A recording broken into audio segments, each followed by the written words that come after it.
Oi, esse não é um vídeo principal, né, sobre a saga dos X-Men. Na verdade, eu decidi tirar aquele vídeo que eu fiz sobre os X-Men da saga principal de vídeos que eu estou fazendo sobre os X-Men por dois motivos. O primeiro é que eu quero fazer desde o início até Inferno. Não quero cobrir tudo, até porque isso é impossível. Mas é basicamente isso. E o segundo motivo é que eu queria trazer vídeos mais completos e mais descritivos. Então por isso eu descartei aquele vídeo. Eu não descartei, eu só coloquei ele em uma saga separada, que vai ser a mesma saga desse. Bom, esse primeiro vídeo, segundo na verdade, vai ter spoilers. Eu nem fiz roteiro, vai ser só eu falando aqui. Porque eu acabei de reler a minha saga favorita de X-Men, que é a saga Inferno. Que é a saga que a Madeline Pryor, ela fica doidona e ela... Bom, ela fica má, resumidamente. Mas o que acontece nessa saga? Aí a gente vai saber agora.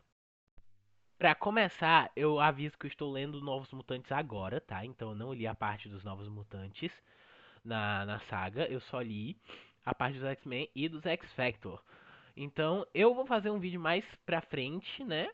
O que vai ser mais completo sobre o evento mesmo. E vai ter todos os as participações e tal, inclusive as dos não X títulos, né? Não X títulos, que vai ser o evento. Então esse é o disclaimer. Bom, a história dos X-Men dos X-Factor, ela é interligada. Ela é, tipo assim, algumas coisas começam na edição dos X-Men e elas terminam na edição dos X-Factor. Então, pra você não se perder, eu vou dizer quais são as edições em ordem cronológica e de publicação que elas acontecem. Beleza? A história começa em Uncanny X-Men 240 e continua em Uncanny X-Men 241. Depois vai para X-Factor 36 e 37, Uncanny X-Men 242, X-Factor 38, Uncanny X-Men 243 e acaba em X-Factor 39. A história começa com a Madeline, né, que é a ex-esposa do Scott, e o Alex, que é o irmão do Scott. Eles estão dançando no jantar, luz de velas no restaurante e tal. E eu sei, é bem errado isso daí. Especialmente se você leu a história, você sabe do fato que a Madeline estava só usando o Alex, porque ela já tinha feito pacto com o Nasty, que é um demônio do limbo, para se tornar a rainha dos duendes. Mas enfim, eu não vou para a história ponto para ponto, então vamos só para os fatos mais relevantes. O que acontece também nessa história? A Madeline inicia, né, junto com o Nasty, a invasão dos demônios do limbo na Terra e para transformar a Terra num verdadeiro inferno. E também tem uma cena muito icônica, aliás, uma cena não, uma sequência de cenas que a Madeline, ela vai até o antigo orfanato do Senhor Sinistro e ela encontra, eita que a moto tá passando aqui. Ela encontra uma cápsula e ela tem lembranças de um bebê nessa cápsula. E o que acontece? Ela vê a cápsula e lá tem uma placa escrito codinome Madeline. E aí ela fica muito confusa e aí o Senhor Sinistro aparece e ele fala: Oi, tudo bem? Não, ele não falou oi, tudo bem. Mas ele fala: Muitos me chamam de Senhor Sinistro, mas você pode me chamar de pai. Que é uma fala super icônica. Lembre-se que todo clichê que é clichê um dia já foi revolucionário antes. Então é bem legal essa fala.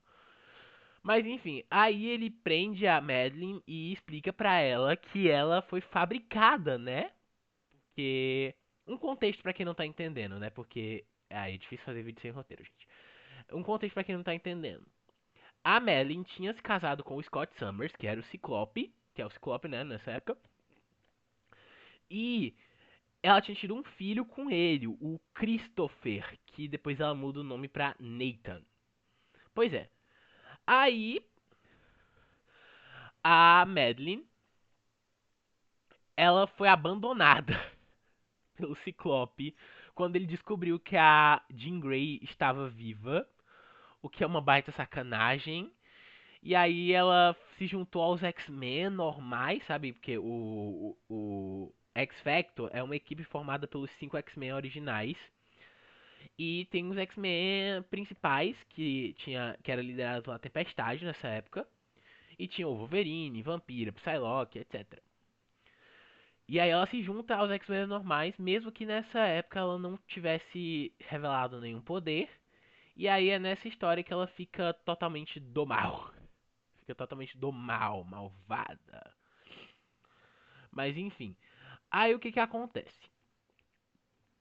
Ela descobre que ela é um clone da Jean Grey, porque a gente não sabia isso. A gente tinha noção de que elas eram muito parecidas e toda hora a gente ficava com a impressão de que o Scott ele só tava casando com ela porque ela era parecida com a Jean Grey. Tipo, por mais que tivesse todo o desenvolvimento do Scott, você tinha essa impressão. Tipo, não tem como não ter essa impressão disso.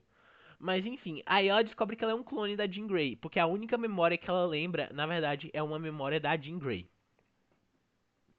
O Senhor Sinistro explica que a Força Fênix, no momento que ela se separou da Jean, no, na saga da Fênix Negra, ela voltou pro corpo original da Jean. Calma, deixa eu explicar melhor. A Fênix tinha separado a alma da Jean e tomado conta de uma parte da alma e deixado outra parte dormente no corpo dela. E criado um novo corpo para ela durante a saga da Fênix. E aí, no final da saga da Fênix Negra, a Jean supostamente morreu, né?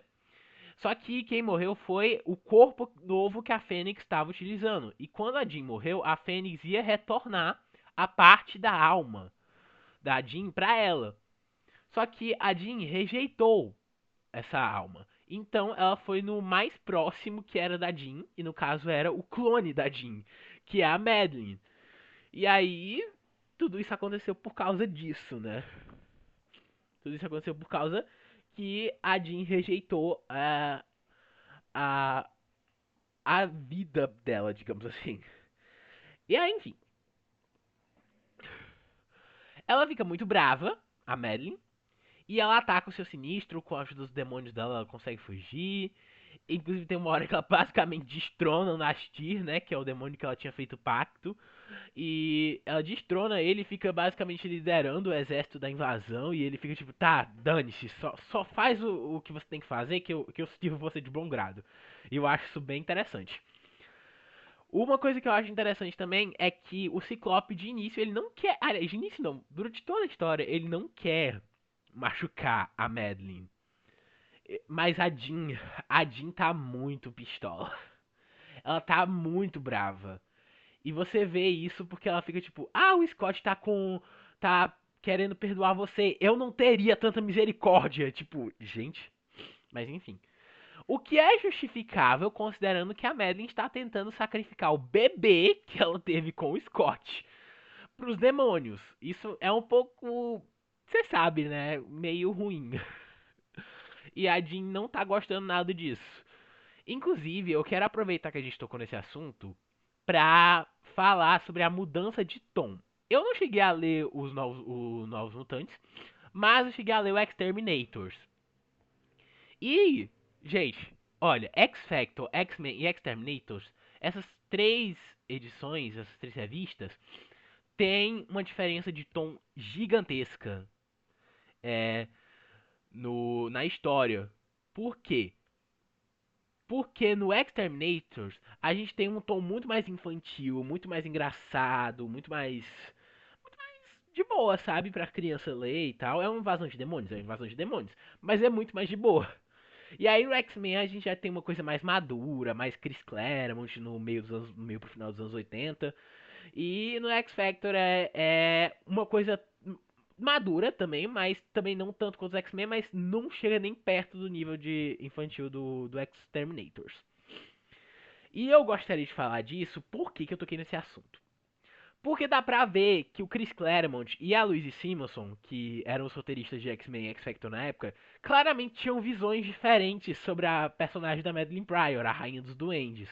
Porque o Chris Claremont, ele escreve ela como uma vilã incrível que vai te matar a qualquer momento, ela é uma vilã maravilhosa, e a Louise Simonson faz dela uma personagem odiável. Ela faz dela a personagem mais detestável do mundo. Tipo, é só você ver. O final, eu não lembro qual é a edição específica, mas tem um final de uma história do X-Men, desse evento, que a Madeline tá segurando a Jean com a corrente. Ela tá fazendo uma pose de vilã e tal. E aí chega na próxima edição, que é do X Factor, que é escrita pela Louise Simonson, a primeira coisa que ela fala é: eu vou matar o seu bebê. E ela não tá mais com a pose de vilão. Então, tipo assim, dá pra notar que claramente ela não gostava muito da Madeline. Mas eu perdoo, por quê? Porque a história é maravilhosa e parte de mim gosta, porque as melhores partes desse evento foram escritas pela Louise Simonson. E eu também gosto muito de X Factor. Caso você não saiba, X Factor é uma revista que eu gosto muito, eu acho muito boa, acho muito divertida. E eu realmente gosto. Mas enfim. Aí basicamente o que acontece? A Madeline tá lá sacrificando o pobre do Nathan. A Jean tem uma luta com os X-Men e os X-Factor, que tem um mal entendido, que a Tempestade acha que o X-Factor caça mutantes por dinheiro. E o Ciclope fala, tipo, não, mas a gente nunca caçou mutantes, a gente só fingia. E aí, tipo, não, mas a gente escuta todas as notícias do mundo. E aí elas percebem que eles estão sendo manipulados pela Madeline. Eu acho isso bem legal, eu devo admitir. Mas enfim, e tem um momento muito fofo também que a Tempestade e a Jean se reencontram e no meio de toda a treta elas se abraçam, porque elas são como irmãs, né, gente? Então, é muito legal ver esse momento. Mas enfim, voltando aqui pra narrativa principal, a Madeline sequestrou a Jean, né? E tá batalhando lá. Sequestrou não, ela só pegou. Mas enfim, ela tá batalhando lá contra a Jean. E no final, a Força Fênix sai dela, né? Porque a Madeline morre. A Força Fênix sai dela e a Jean aceita a alma dela de volta. E nisso a Jean ganha todas as memórias e tudo da Madeline, sabe? E o corpo dela fica lá morto. Pesado, eu sei. Mas é meio que uma forma de devolver pra Jean Grey tudo que pertencia a ela por direito na saga da Fênix Negra, né? Porque, convenhamos, foi um retcon horrível deles terem dito que não era Jean Grey que fez tudo aquilo, era a Fênix. Falando em Fênix, esse negócio de Fênix deveria ter acabado nessa edição, né, minha gente? Mas não acabou nessa edição. Não acabou ainda, na verdade. Estamos o quê? 2024 e a Jean Grey atualmente nos quadrinhos é a Fênix. É, exatamente. Mas enfim. Aí depois de uma luta mental lá, que a Jean consegue absorver todas as memórias da Madeline e tal, eles vão lá lutar contra o Senhor Sinistro.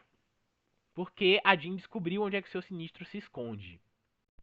Ela descobriu isso porque ela ganhou as memórias da Madeline, então ela sabe onde é que o Senhor Sinistro tá. Aí tem uma luta bem legal, eu devo admitir, dos X-Men e dos X-Factor contra o Senhor Sinistro.